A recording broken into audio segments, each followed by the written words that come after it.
लोकंकर स्वार्थ रे सरकार काम करवा कथा किंतु लुटी खिया कंपनी मानकर पई जो प्रकार काम करूछंती एटा निंदनीय आ वर्जनीय। देखंतु एटा संपूर्ण भाव रे फांसीवादी व्यवस्था को अडॉप्ट करूछंती सरकार।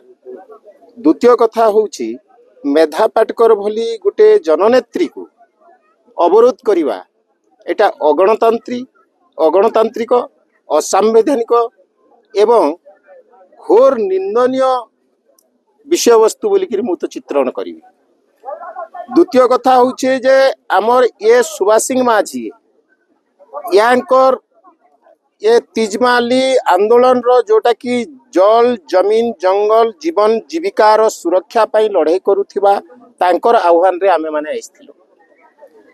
बहुत लोकन को बाटरे रोका जाउची आउ ये मीटिंग को भंडूर करिवा पाई करा जाउची। एटा को कंपनी रो विरोध रो कथा न, एटा विश्व बंचाइबा जगत को बंचाइबार लागि ये कार्यक्रम एवं ये कार्यक्रम को जो प्रकार मेधा पाटकर को बॉयकॉट कले एटा संपूर्ण भाव रे गणतंत्र को विध्वस्त करिछि आउ संविधान को हनन करिछि।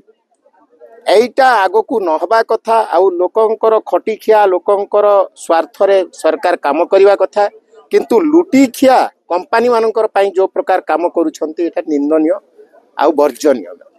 आगो कोन को पदक्षेप आज्ञा उठै नले से माने उठै नेबे आमको गुली भी करिवे बोले गुली करिवे एमिते तो मिछरे ता माने जोटा आदिवासी हे गला जोटा मुस्लिम हे गला बोले आतंकवादी कहउचंती आ आदिवासी हे गला बोले एटा नक्सलवादी कहउचंती। सबु आदिवासी नक्सलवादी नुहंती आ सबु मुस्लिम आतंकवादी नुहंती। तेणु गुटे मुद्दा तैयार करिकरी केवल ध्वंस करबा पई लोकन को आतंकित करबा पई ये जो प्रक्रिया चलै छंती एटा ठीक कथा नुह। तांकू उठै नले बोली कोन लोक माने कोन मीटिंग कले नै मते जदी मारी दिया जिवो मोर कोन उत्तराधिकारी के काम करिवे नै। बापा मरी गले पो जेमिति काम करे ठीक सेमिति गुटे आंदोलनकारी को जो आंदोलन रो मुख्य धारा रे काम करूथिबार लोक से माने जेहेतु जेल को नै गले कालीर भी ता माने 4 जन को अरेस्ट कले 3 जन को तो निश्चित भाव रे खाली आमे नुह जो माने खटिकिरी बंचु छंती आर खटी खाइबा पाई एवं निजर जीवन जीविका को बंचाइबार पाई जो माने लड़ुछंती से माने याकू निंदा प्रस्ताव आनिबे और निंदा करिवे निश्चित।